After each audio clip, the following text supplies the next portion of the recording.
The members on my left. The member for Boothby.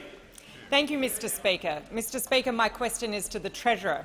Will the Treasurer update the House on the government's efforts to provide income tax relief for millions of hard-working Australians, including in my electorate of Boothby? Is the Treasurer aware of any alternative approaches? The Treasurer has the call.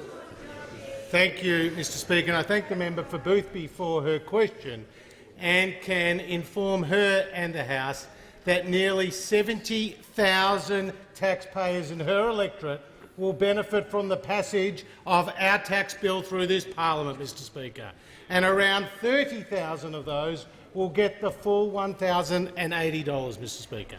Now, on April the 2nd, in this place, we put down this year's budget, and the budget is back in the black and back on track, Mr Speaker. And a budget with a record $100 billion spending in infrastructure, Mr Speaker. Record spending on schools and hospitals, Mr Speaker.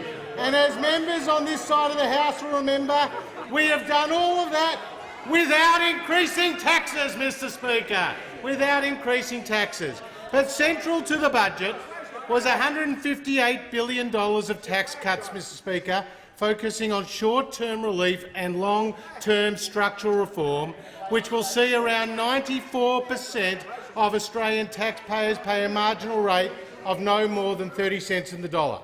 And our tax package of $158 billion of tax relief builds on the $144 billion of tax cuts that we already legislated from last year's budget. That's around $300 billion of taxpayers' money that is back in their pockets where it belongs, Mr Speaker. Now, our budget and our tax cuts are based on the values and principles that the Nationals and Liberals sign up to, Mr Speaker. Reward for effort, encouraging aspiration and enabling Australians to earn more and keep more of what they earn.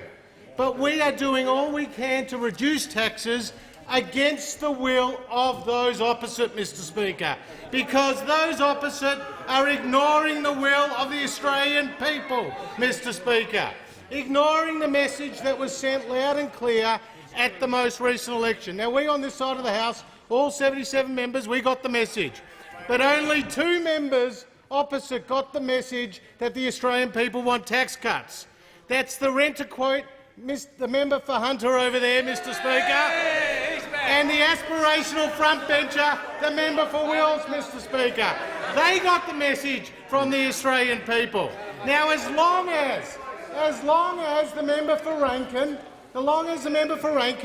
who was so proud and pleased in his own words of the retirees tax, of the housing tax, who thought it was courageous to have $387 billion of higher taxes put to the Australian people, as long as the member for Rankin is in charge of their tax policy, the coalition will always be on the side of Australian workers and lower taxes.